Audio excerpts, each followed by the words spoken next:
Hello everyone, this is your Emperor, Marcus Aurelius, and today the game I'll be playing is called Night Call. Saw this game on sale on Steam, so I thought I'd give it a try. Seems pretty cool. What I know about it so far is that you are, you'll see for yourselves.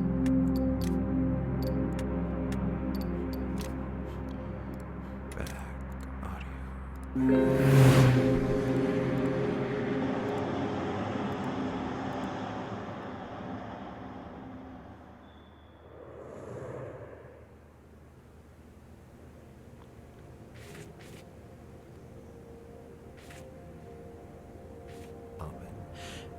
The victims all...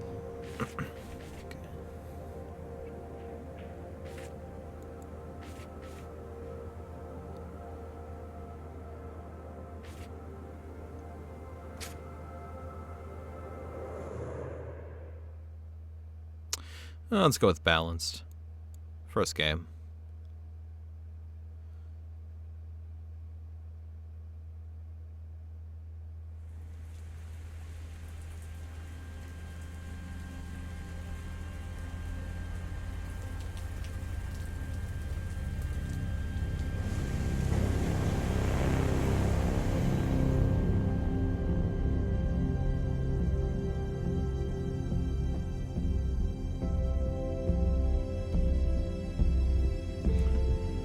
Love all these noir games. Just love the feeling.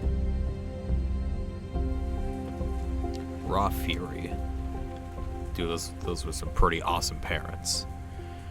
Named their kid Raw Fury.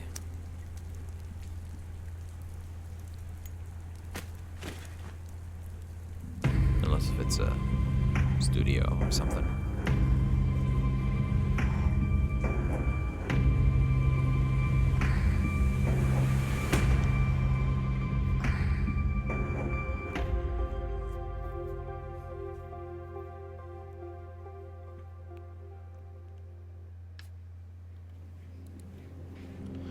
Here.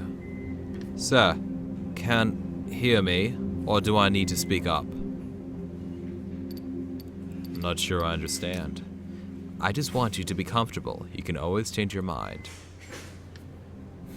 The voice is female, husky and worn. You find it deeply comforting. Do you want me to speak in a normal, medium, or loud voice? Is this okay with you? Is my voice loud enough?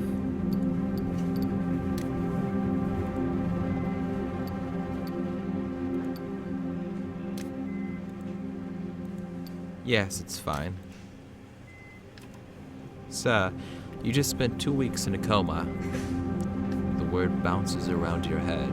You need a moment to understand its meaning. Coma.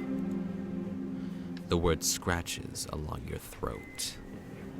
Yes, you were the victim of an assault. The word resonates in your head. Victim. You are aware a serial killer is currently on the loose in Paris. You feel the contents of your stomach crawling up your throat. The judge, as the police call the killer, assaulted you. The bullet touched your liver, and in most circumstances, it would have been fatal. We chose to put you in an induced... Her voice becomes more distant, fades. You taste bile at the back of your mouth.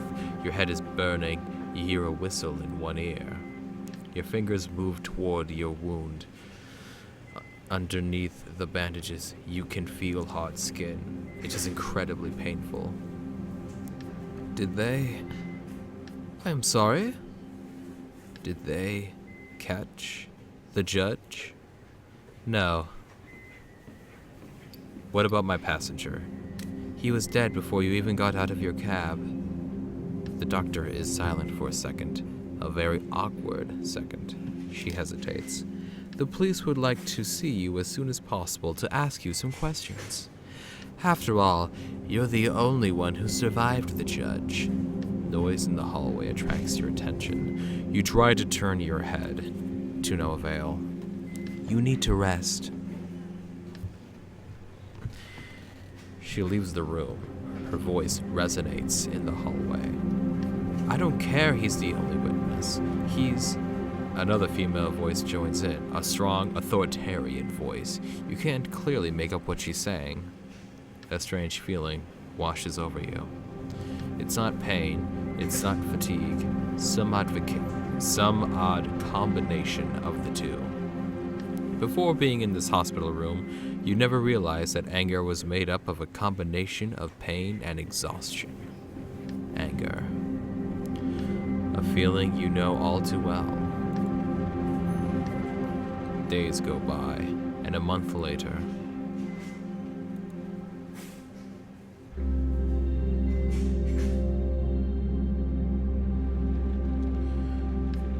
well, look, I've got a bit of a problem. A real problem, that is. You have a pounding headache. It's your first night behind the wheel since the attack. Are you listening to me? You catch your boss's eye in the rear view mirror. Yeah. He stares at you for a second or two without speaking. Sometimes I wonder what goes on inside your head. You always seem so far away. Whoa, dang it. Oh, okay. He's watching you closely, trying to make out what's going on in your head. You know I'm worried about you, don't you? I know. You're like a son to me, you know. I know. And you know he's about to tell you the story of his taxi fleet. Again. When my father died and left me the store, I could have sold it. I could have retired, gone back to the old country. But I decided to start a cab fleet with the money he left me to hire the guys from the neighborhood. And that's why I've got 45 guys like you working for me. His hands flutter in the air.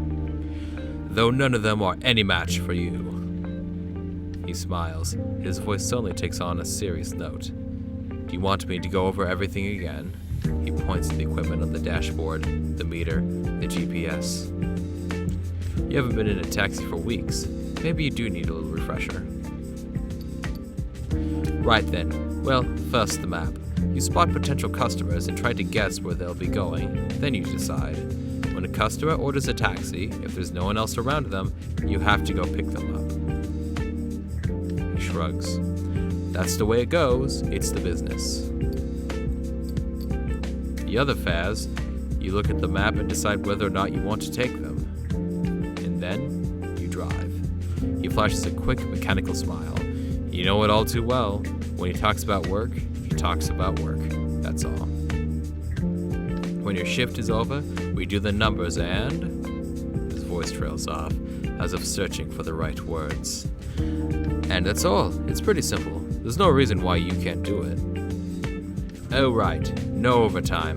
We're in France here, and there are rules, regulations. You might not see it that way, but no one likes having a driver who hasn't slept for 24 hours. He looks away. Something's been bothering him since he got into the cab. Anyhow, you know the ropes. You get it. I know you're going to do a good job. What's the matter? Your boss keeps quiet for a while, as if he's hesitant to speak, and then... I don't think it's a good idea. You shouldn't be driving. The murderer is still out there, and we think he's going to come back. For you. We? Your colleagues. I do too. Anyway, I'll let you get back to work. Every minute spent in your taxi is a minute lost. He gives you a smile, half ironic, half serious. You can count on me, sir. He scratches at an invisible stain on the armrest. Yeah, I know. That's the problem. He smiles. Your boss opens the door and exits the cab. You watch him cross the street and enter the fleet garage. A couple of colleagues are milling about. Taxis are coming and going. They all ignore you, consciously or unconsciously. You are branded. You sit there a moment, then turn the key in the ignition. The hum of the engine sends a tingle down your spine. It's impossible to describe how you miss that feeling. It's back to the night shift. Back to life. Despite the attack. Despite it all.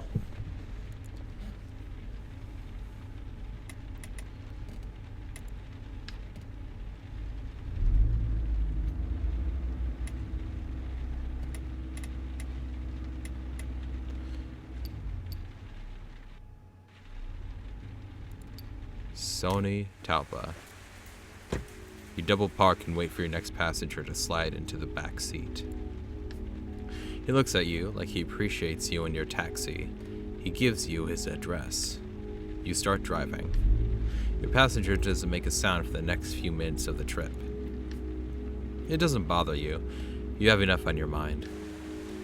You're overcome with the craving to smoke. You nod slowly and glance at your passenger. Calm and still, he seems far away.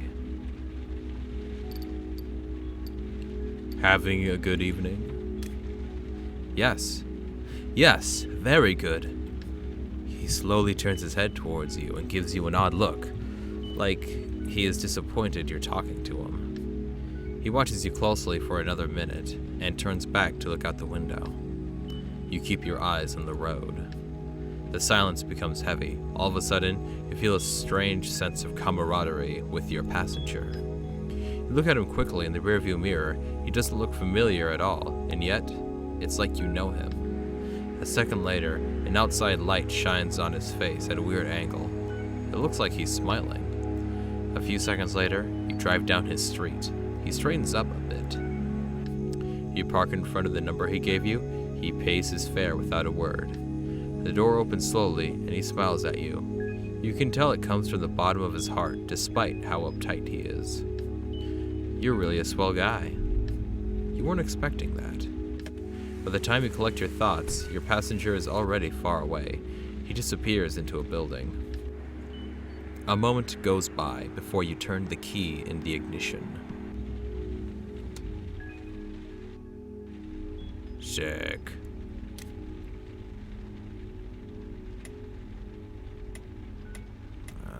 Snow, earmuffs, or yeah, she looks cool.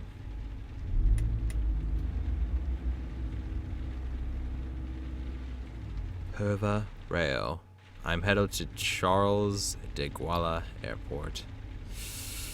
Oh, that's a long ways. Your next passenger is alone and waiting for you on the sidewalk. She gets into the cab and whispers, "Hello." That's more like it. She has no handbag or suitcase, just a small handmade sign with an Indian name printed on it. Charles de Gaulle, please. She is young, with a soft and slight accent. Her face shows no emotion. Her fingers play with a small gold chain around her neck. It is the only piece of jewelry she has on. You drive, glancing back at her from time to time. Her head seems to be elsewhere. Everything all right, miss? She nods her head gently, cracking a tiny smile. It's really early. The first planes to come in are the worst. Everyone is exhausted and half asleep. Yes, exactly. And she sighs. I must confess, I don't really want to go there. A tiny smile lights her face up for a split second before disappearing. Family? My future husband. Well, future. I've never even met him. Her accent suddenly becomes stronger. You know this habit well. Just before confiding in you, passengers tend to relax into their natural accent. I'm not sure he's a great guy, as they say here. Sadness appears in her voice. But I don't know him at all. My parents chose him. It's crazy, isn't it? Are you shocked? Sure. Yes. A sad smile washes briefly over her face. It's tradition, or at least, it used to be. My parents are a bit old school, even by current standards in India. I chose to study here and not in England, like my sisters. She flashes a smile. I fell in love with Paris and decided to stay. I almost never go home. Actually, this is home now. Anyway, my parents insist I meet him. He decided to make the trip, saying he had a meeting as a pretext.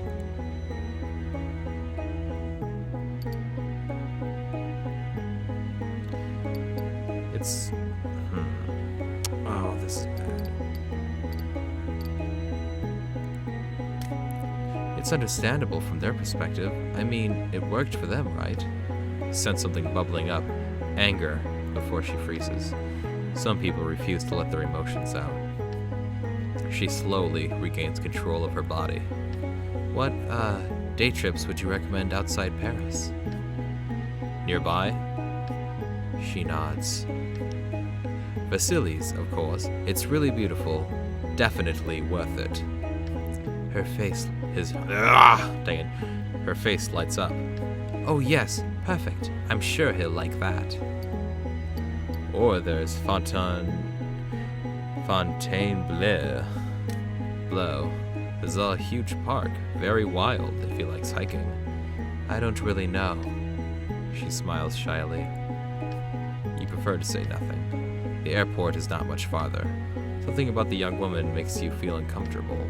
She looks like as if she is about to scream, but is holding it in. Time passes, and silence fills the cab. Which terminal? Your question startles her. Terminal C. 2C, I think.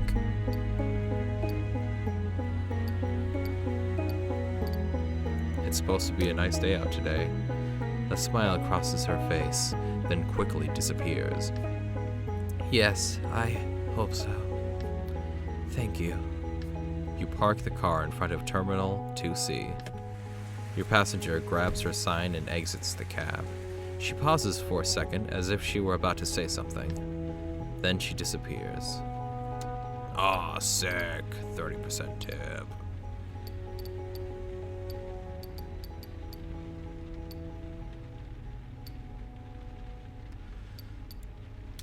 That's sweet, sweet money. Sweet, sweet euros. The door suddenly opens and a woman gets into the back seat.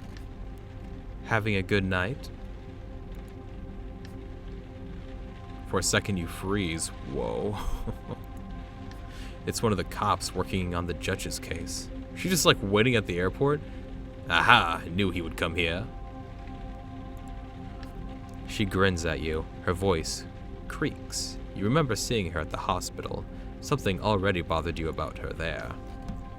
You know, it's actually pretty crazy. For weeks I've been saying to myself, there's something off about you. Something not so nice. Look at my dude fidget like that. I dug around, mulled it over, bugged all my fellow cops about it, because I was sure you lied to us.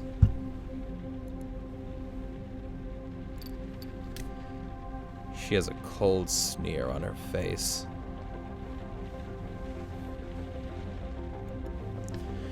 I'm going to be frank with you. She leans over to you. I don't think you're the judge. Nah, I just can't picture it. She squints, like she's trying to make you out from far away. Like you'd have gone to the extent of hurting yourself. Oh, dang. Yeah, between us, it's a bit of a stretch. She stares at you. But not enough of a stretch for my chief to stop going on and on about you. Seriously, he talks about you all the time. If I didn't know better, I'd think he'd have a crush on you. Ha! I like this girl. She's awesome. She smirks. No. I think he's more interested in your profile. In prison at 17, an icy chill fills your gut. And for murder, too. You open your mouth, but nothing comes out. Since you got out, you've kept a low profile, but you're lying about your name and your address. I checked. It's normal, you'd say, if they get word of your time served, no loan for your permit, no lease for your car. Meaning, no second chance at life. Her voice becomes softer, almost warm.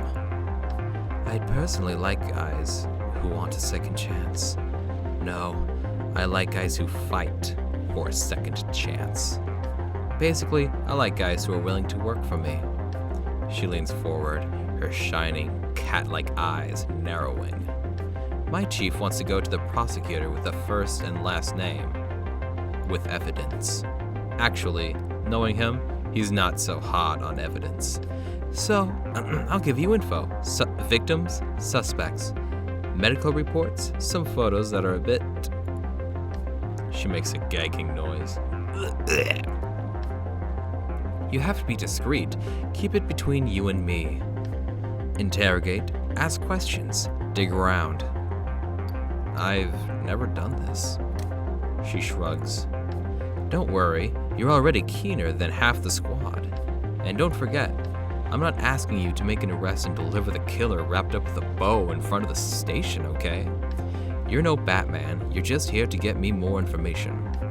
She rummages around in her pockets for what seems like forever. Here, take my card. I'll call you in 3-4 days, just to check in. We'll chat. And I'll let you know if I have any new info. She takes on a didactic, paternalistic tone, like she was giving you a list of recommendations for the 100th time. Don't get caught, don't get arrested. Also, I wouldn't recommend trying to leave Paris. I know what you look like, and I know who your friends are. You can either be the solution or the problem, my friend. She takes a minute to scan your face, your emotions. If I have to, I'll go check in on you-know-who. Her smile is biting. That reminds me, she know you've done time. You shake your head. She snickers. Oh, my little dirtbag, you cover your tracks well. I did what I could. Yeah, if you say so. She sighs in a tired, exaggerated way. Don't try to mess with me. Man, if things don't go well, I'll turn you in. I'll send your picture to all my friends in the media and every asshole in Paris. Your picture with your name on it. Your real name. Anyone close to you will have their places searched. They'll be put under house arrest, spend nights in jail. What is this? Isn't there like some kind of laws about this over there? You have any idea how tense things are with that bastard's trial underway? You sigh. You know just what she's trying to get at. Come to think of it, your last names are almost the same. You could be brothers, actually. I'm nothing like that terrorist. She smiles. Let me tell you, with that face of yours and your handle, they'll welcome you with open arms.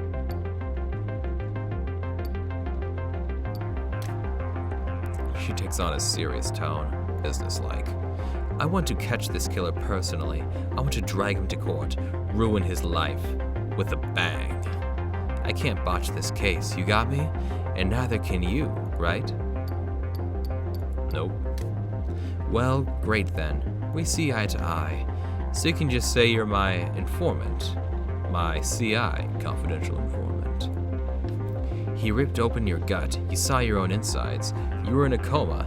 Yeah, you have plenty of reasons to want to get back at him.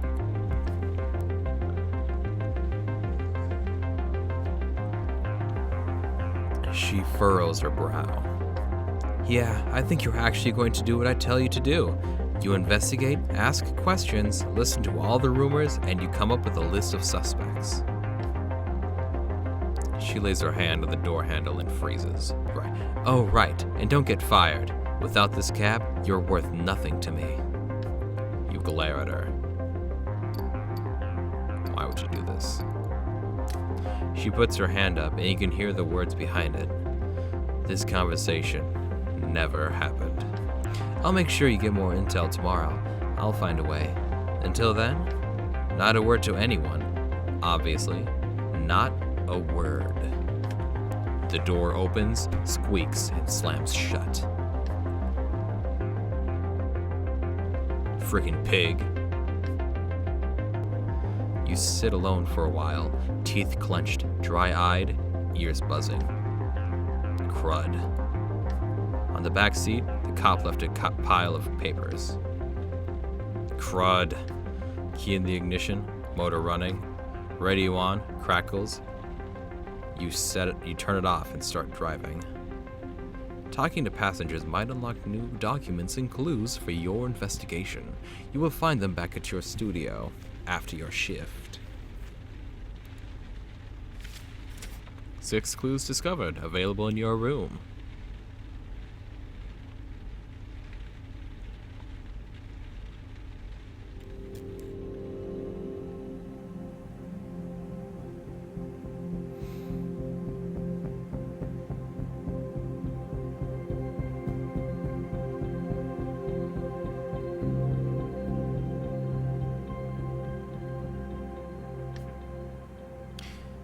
You take a second to enjoy the silence of your studio apartment. Outside, the city is slowly waking up. You can still hear the hum of the taxi buzzing in your ears. You throw the files Bessette gave you on the table. On the wall, you hung up the big corkboard where you used to pin up photos of your nephews. They've been gone since you got out of... Your plan is simple. Jot down all the pieces of evidence and connect them to the suspects. The guilty party won't necessarily be the one with the most evidence against them, but the one with the most compelling evidence against them. It's like you're building a story about each suspect. Claudia, Champion, Parrott, Baker, Randall, something. Salmon, Wager, Herschel, Goodrow, trying to understand their motives. Understand how he or she got into this situation. Your neighbor flushes the toilet. Out of the corner of your eye, you can see the pipes shake. It's time to get moving on your investigation. Alright, well, I think I'm gonna leave this episode here. Alright, guys. This has been your Emperor, Marcus Aurelius. I will see you next time, my Legion. This has been Night Call.